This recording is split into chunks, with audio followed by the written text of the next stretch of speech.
Hello दोस्तों नमस्ते। हम रीता रानी मेरे यूट्यूब चैनल पे आप लोग का स्वागत है। दोस्तों आप सबके बीच दोनों सहेली लेके आई है प्रधान जी वाला गीत और दोनों सहेली प्रधानी में खड़ी है। सपोर्ट करें वोट दिया, सपोर्ट करें, लाइक सब्सक्राइब शेयर कमेंट में ज़रूर लिख के बताया। प्रधानी नाई खड़ी है ये तो वैसे वहाँ कहा था दोनों सहेली प्रधानी वाले गीत लेके आई है आप सबके बीच। गीत अच्छे लगे तो लाइक सब्सक्राइब शेयर जरूर करें। और प्रधानी सीजन चलती है, सब प्रधान लोग तैयार हैं, प्रधानी खड़ा हो तो वही गीत बनाए ही दोनों सहेली। और ज़्यादा से ज़्यादा सपोर्ट करें, आप सब प्यार दुलार आशीर्वाद जरूर करें दें। तो दुल्हनिया अपने पति से कहती हैं कि सैया कह रहे हम प्रधानी लड़ा, तो वही दोनों सहेली आप सबसे कहा था खुद ही सैया अब की लड़ब प्रधानी ओह में चानी चानी बा। सैया अब की लड़ब प्रधानी ओह में चानी चानी बा। ओह में चानी चानी बा हो रजऊ चानी चानी बा। सैया अब की लड़ब प्रधानी ओह में चानी चानी बा। सैया अब की लड़ब प्रधानी ओह में चानी चानी बा। गौरा बलाक में जाई के सैया परचा दा छपवाई हो, परचा दा छपवाई। गौरा बलाक में जाई के सैया परचा दा छपवाई हो, परचा दा छपवाई। मुर्गा दारू बियर सैया अपने हाथे बाटा।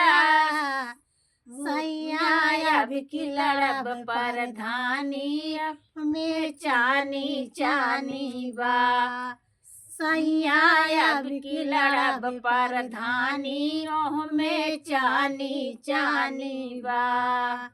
मुर्गा दारू बियर सैया अपने हाथे बाटा।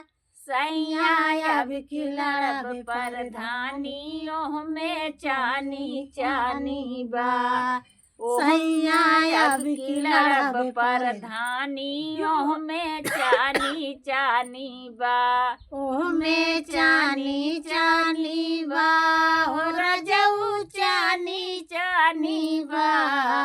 ओ सैया अब की लड़ब प्रधानी ओह में चानी चानी बा।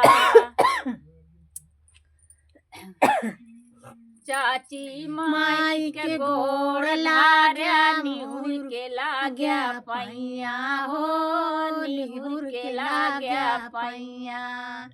चाची माई के गोड़ धारा निहुर के लाग्या पैया हो, निहुर के लाग्या पैया। दीदी बहनी से हमारा सैया परिचय दिया कराई। सैया अब की लड़ब प्रधानी ओह में चानी चानी बा। सैया अब की लड़ब प्रधानी ओह में चानी चानी बा। दीदी बहनी से हमारा सैया परिचय दिया कराई। सैया अब की लड़ब प्रधानी ओह में चानी चानी बा। ओह में चानी चानी बा हो रजऊ चानी चानी बा। सैया अब की लड़ब प्रधानी ओह में चानी चानी बा। बुढ़िया बुढ़वा कपिल लावई घर घर देव कलोनी हो घर घर देहा कलोनी। बुढ़िया बुढ़वा कपिल लाया घर घर दिहा कलोनी। रजऊ घर घर दिहा कलोनी। अब की ठंडी में सैया कम्मल दिया बटाई, सैया अब की लड़ब परधानी, ओह में चानी चानी बा।